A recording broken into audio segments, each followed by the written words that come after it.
Hi hello నమస్తే welcome to special chit chat. ఈ రోజు స్పెషల్ చిట్ చాట్ లో మన స్పెషల్ గెస్ట్ ఎవరు అంటే బిజినెస్ స్టార్ట్ చేసిన అనాతి కాలంలోనే ఎంతో మంది సొంతింటి కలని సాకారం చేయడంలో కీలక పాత్ర పోషించిన ఏవి ఇన్ఫ్రా ప్రైవేట్ లిమిటెడ్ సంస్థ chairman and managing director Vijay Kumar గారు ఈ రోజు మనతో పాటు ఉన్నారు. ఆయన అడిగి మరిన్ని విషయాలు తెలుసుకుందాం.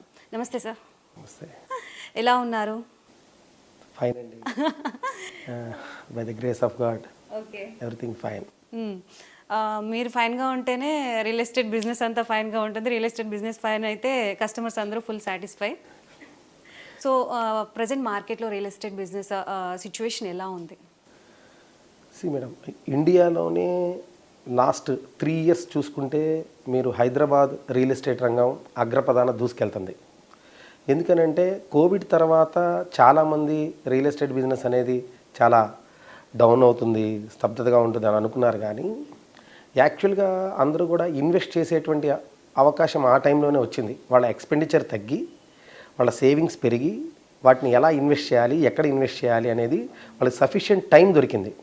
వాళ్ళు అనలైజ్ చేసుకొని చేశారు. దానికి తోడు కేసీఆర్ గారు లాస్ట్ 3 yearsలో మీరు స్టేట్ అన్ని చోట్ల కూడా అన్ని డిస్ట్రిక్ట్స్లో కూడా చాలా ప్రాజెక్ట్స్ అంటే రియల్ ఎస్టేట్ రంగానికి దోహదపడే విధంగా అనేక పరిశ్రమలు కానీ, సో ఇవన్నీ కూడా ప్రతివైపు అంటే ఇప్పుడు మీకు ముంబై హైవేకి కానీ, బెంగళూరు హైవేకి కానీ, వరంగల్ హైవేకి కానీ, అలానే శ్రీశైలం హైవేకి కానీ అన్ని వైపులా కూడా అనేక రకాల ఇండస్ట్రీస్ ప్రాజెక్ట్స్ రావడం వలన రియల్ ఎస్టేట్ రంగం అనేది హైదరాబాద్లో చాలా శరవేగంగా ముందుకెళ్ళింది. ఇవన్నీ కూడా దోహదపడి ఇప్పుడు కూడా స్టిల్ ఈ టైంలో కూడా ఏంటంటే ఇప్పుడు ఎలక్షన్స్ రాబోతున్నాయి అని చెప్పి చాలామంది అపోహలు ఉన్నాయి. ఈ టైంలో మనం ఎక్కడ ఇన్వెస్ట్ చేయాలి, ఇన్వెస్ట్ చేసే రైట్ టైమా కాదా, ఎందుకంటే రేపు ఏ గవర్నమెంట్ వస్తుంది ఏంటి, ఇలాంటి అనేక రకాల అపోహలతో ఈ టైంలో ఇన్వెస్ట్ చేయొచ్చా లేదా అనేది ఆలోచిస్తున్నారు. కానీ ఇది రైట్ టైం. ఎందుకనంటే ఇప్పుడు మనకి చాలా తక్కువ ప్రైస్లో కొనే అవకాశం దొరుకుతుంది.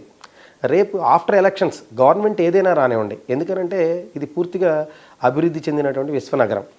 ఖచ్చితంగా దీని డెవలప్మెంట్స్ ఏ గవర్నమెంట్ వచ్చినా కూడా ఆపేది ఉండదు.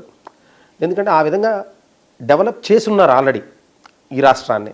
కనుక ఇది రైట్ టైం. ఇప్పుడు ఇన్వెస్ట్ చేస్తే ఖచ్చితంగా ఏ గవర్నమెంట్ వచ్చిన తర్వాత ఆఫ్టర్ ఎలక్షన్స్ ప్రైసెస్ అన్నీ కూడా ఇంక్రీజ్ అవుతాయి. ఇది రైట్ టైం టు ఇన్వెస్ట్ అనమాట.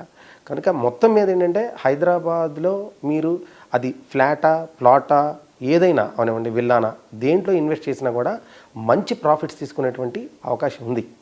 Right. Coming to open flats అనేవి ఒక ఇన్వెస్ట్మెంట్ పర్పస్ కన్సిడర్ చేస్తూ ఉంటారు పబ్లిక్ అంతా కూడా. సో అటువంటి ఓపెన్ ఫ్లాట్స్కి ఇప్పుడు మార్కెట్ సిచ్యువేషన్ ఎలా ఉంది? మంచి ప్రశ్న అడిగారు. ఎందుకంటే